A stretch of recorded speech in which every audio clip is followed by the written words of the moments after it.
Why do we drink? Most people would say to relax, to socialize, to escape stress. But here's the strange thing. Alcohol doesn't actually calm the body down. In fact, it does the exact opposite. Think about that moment after a long day when you reach for a drink. Your shoulders drop, your mind loosens. It feels like relief. But what's happening biologically is not true relaxation. Alcohol actually sharpens the stress system first. It forces the body into a state it was never meant to live in for long periods. This is why people say one drink takes the edge off, but by the second or third, your body's already running out backup fuel. Alcohol performs a trick on the stress system. It hijacks a very old survival system in the body and sharply activates stress chemistry, cortisol, estrogen, and adrenaline, the very hormones that should only switch on during emergencies. Your body thinks it's under attack, so it pulls from a reserve tank of energy that was designed to get you out of danger, not to help you unwind on the couch. For a moment, that spike makes you feel more alive, more present, even more social. But here's the trick. When the stress system fires, the body also triggers nitric oxide and blood vessel dilation. That's what gives that warm, relaxing flush. Let's think about alcohol like anime for a moment. In Naruto, Rock Lee and Might Guy used the 8 inner gates to access energy their bodies weren't naturally meant to handle. Each gate unlocks more strength, speed, and endurance, but at a cost. Push too far and the body suffers irreparable damage. Alcohol works in a similar way. The first drink is like opening the gate of opening.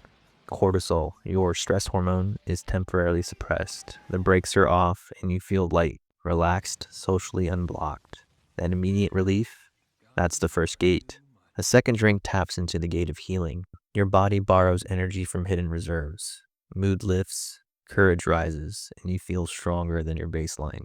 With the third drink, it's the gate of life.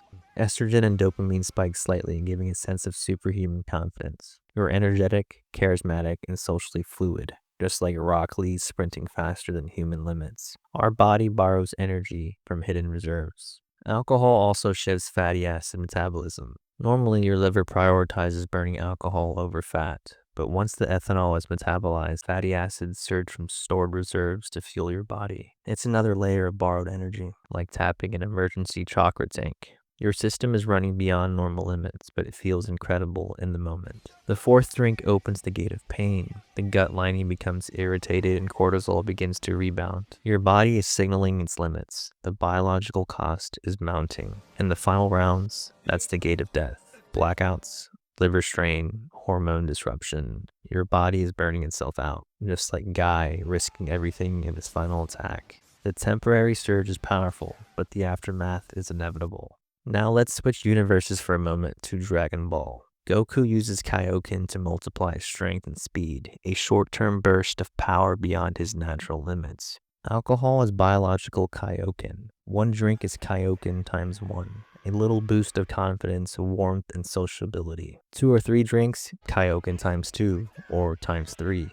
Energy surges, the world feels easier to navigate, and your mood rises. But push it too far, Kaioken times 10, binge drinking, and the consequences hit. Gut irritation, hormonal rebounds, anxiety, and fatigue are your body telling you've exceeded sustainable limits. Just like Goku can't maintain high multipliers indefinitely, your body can't handle repeated alcohol-induced overdrive without consequences. So whether you're thinking Naruto or Dragon Ball, the lesson is the same. Alcohol unlocks hidden energy. It feels amazing in the moment, but you're borrowing from reserves that weren't meant to be spent lightly. The relief is temporary and the biological cost is always real. Again, there is no free drink. When the stress system is forced open again and again, it drains the very reserves you depend on for daily life. That's why the next day after drinking, anxiety often comes back stronger. Your heart races, your sleep is broken, your energy is low. It's not just the hangover, it's the body paying back what alcohol borrowed. And yet, we keep going back. But for that short window, the system makes us feel like we've truly escaped. This is why so many people drink when anxious, not realizing the cycle it creates. Alcohol calms you through stress, not by shutting it off, but by pushing the gas pedal down harder until the system eventually snaps back.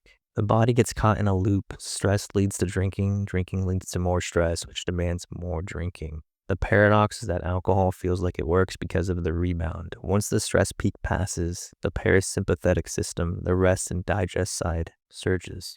Your digestion improves, appetite opens up, tension drops. That's why food tastes better, conversations flow easier, and music feels richer after a few drinks.